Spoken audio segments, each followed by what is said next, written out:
for Super Bowl 51. We are joining you from Lucky's Pub downtown in Houston. You hear the chants? Because look who's here.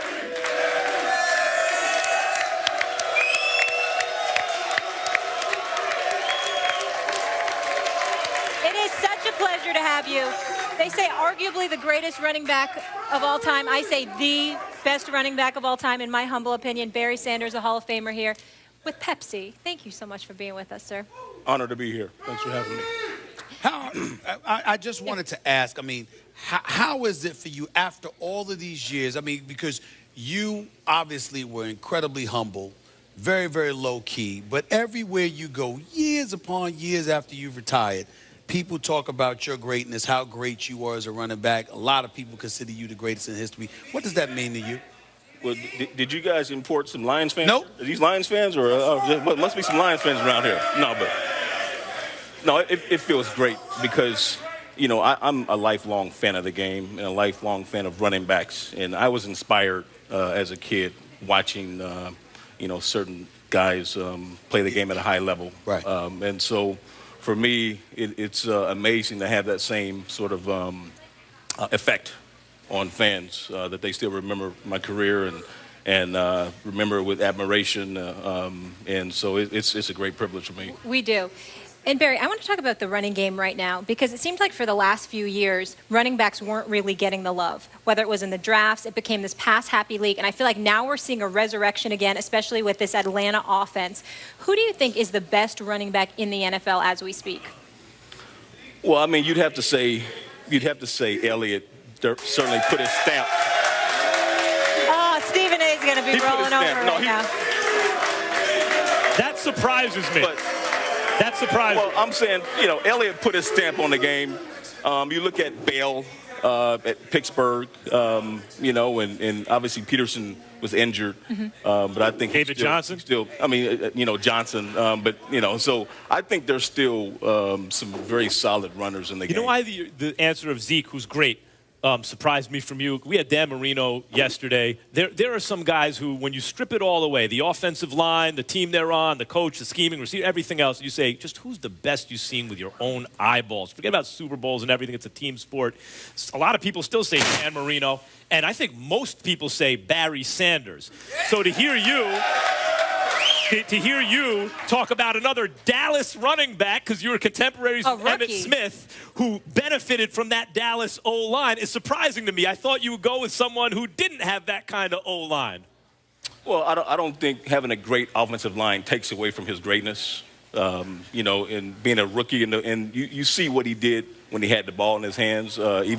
Even aside from having a great line, you know, the yards after contact, you see him, you know, breaking long runs. You know, he's not getting caught by defenders, and so, you know, he really put his stamp on the game. You know, the best.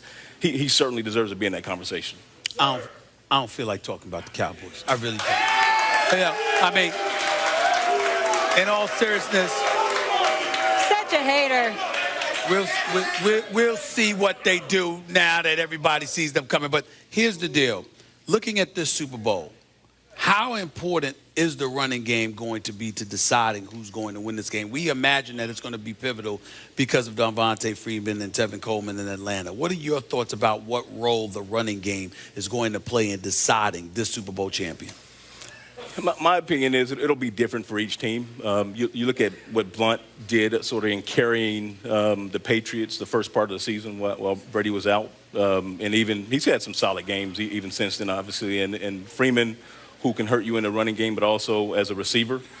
I think it could figure very much into who wins the game. But I think you may give the slight advantage to Atlanta as far as that. Do you think Atlanta's going to win the game?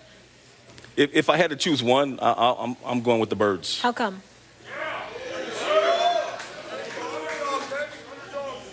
I think you take youth, you take hunger, you take potent offense, solid defense, and you know the other team has enough rings. You know, not that really matters to anybody, but I just think you know, they have momentum on their side. And so, you know, like I said, you can only pick one, so I'll pick the Birds. You think Matthew Stafford will be able to take, changing subjects a little bit right now, your old team to where you weren't able to get? You think he can take them to a Super Bowl one day, and how soon? Well, Matt had a great year last year. He had a great year last year. And, you know, considering everything that happened with the team, you know, that's our hope. I certainly think he has the skill set to do that. We'd like to probably be a little more balanced on offense, you know, and that was probably one of our issues. But all in all, looking at sort of, you know, how sort of the whirlwind that last year was, you know, we at first we were at the bottom of the barrel. Then we, at the middle of the season, ended up being, you know, first in the division. And kind of fizzled out at the end. But see, I'm still expecting you to announce a comeback. For people of a certain age, got kids, I don't know if you know, but when Barry Sanders announced his retirement at 30, we were like, no way. He's the best. He ain't retiring. I still don't believe you're retired. Like, left on a high note. Yeah. Well, you know why I believe it?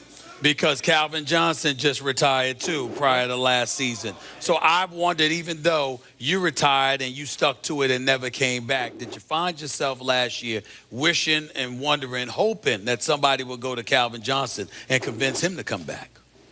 You know, I think a lot of us fans were hoping, you know, that one of those games, 81, just showed up in the stadium. We could have used him at the end of the year. You know, that's I'm again, you know, I think that that, you know, looking at the fact that we did lose Calvin and the way we bounced back, I believe we do deserve a tip of the hat.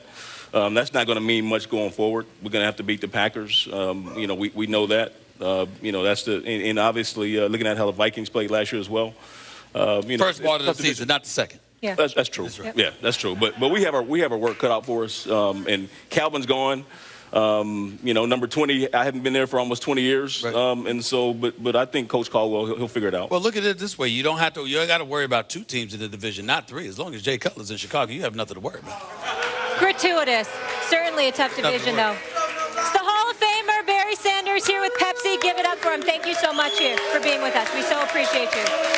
Coming up next, how about we take a trip to Mollywood, where the fans get to take over and ask Max and Stephen A. the questions. Looking forward to that. That's next. First Take from Houston. Stay right here.